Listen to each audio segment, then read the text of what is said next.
Le futur stade à 1 milliard d'euros du Paris Saint-Germain est en train de virer au cauchemar.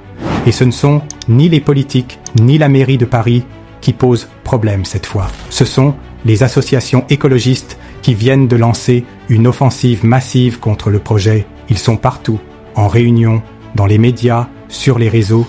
Ils menacent de bloquer chaque mètre carré de béton, de saisir la justice à répétition et même de mobiliser l'opinion publique contre le PSG. On parle de recours en pagaille, de procédures interminables, de pression politique. Et ce n'est que le début, car pendant que les Qataris rêvent d'un stade géant pour faire entrer Paris dans une nouvelle ère, les écolos veulent carrément enterrer le projet, avant même qu'il ne commence. Tu crois que c'est une simple opposition locale ? Détrompe-toi. On va te montrer comment ce projet est en train de déclencher une guerre ouverte, et pourquoi le PSG pourrait rester coincé au Parc des Princes pendant encore 10 ans. Abonne-toi maintenant, parce que ce dossier, personne n'ose t'en parler comme ça. Un stade de 90 000 places. Un investissement d'1 milliard d'euros. Une enceinte digne du Real, du Bayern ou de City, capable d'accueillir finales européennes, JO et tournée mondiale. Voilà l'ambition du PSG version Qatari. Et après le refus d'Anne Hidalgo de vendre le Parc des Princes, le club pensait tenir une solution miracle à Massy ou Sénart. Un grand terrain,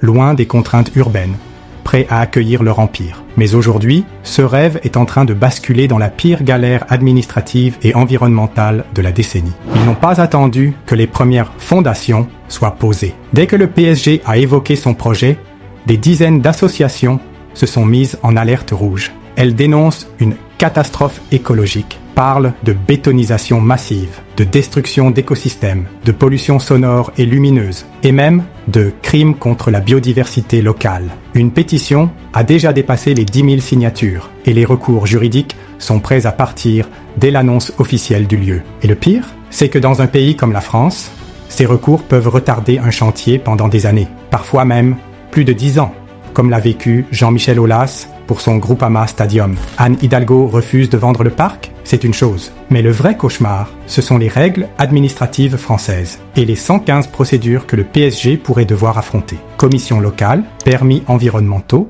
recours des riverains, autorisation d'urbanisme, saisine du Conseil d'État. Tu veux construire un stade ? En France, c'est presque plus dur que de gagner la Ligue des Champions. Le projet est estimé à 1 milliard d'euros, avec un plan de rentabilité calculé sur 15 à 20 ans. Mais s'il est bloqué 10 ans, ou pire, annulé, c'est un désastre financier colossal, un affront pour l'image du Qatar, et surtout, un blocage stratégique pour le PSG. Sans stade moderne, Paris ne peut pas évoluer au même niveau que les géants européens. Et rester coincé dans un Parc des Princes trop petit, qu'il n'arrive même pas à agrandir, c'est freiner le projet sportif, économique et institutionnel du club tout entier. Dans les couloirs du club, certains commencent à évoquer une impasse totale. Même les scénarios les plus optimistes parlent de 5 à 10 ans avant de poser la première pierre. Et pendant ce temps, les écolos affûtent leurs recours, les politiques se renvoient la balle, et le PSG, malgré sa puissance, est pris au piège. Et toi, tu penses que le PSG va réussir à construire ce stade ? Les écolos ont-ils raison de se battre ? Ou sont-ils en train de saboter l'un des projets les plus ambitieux du foot français ?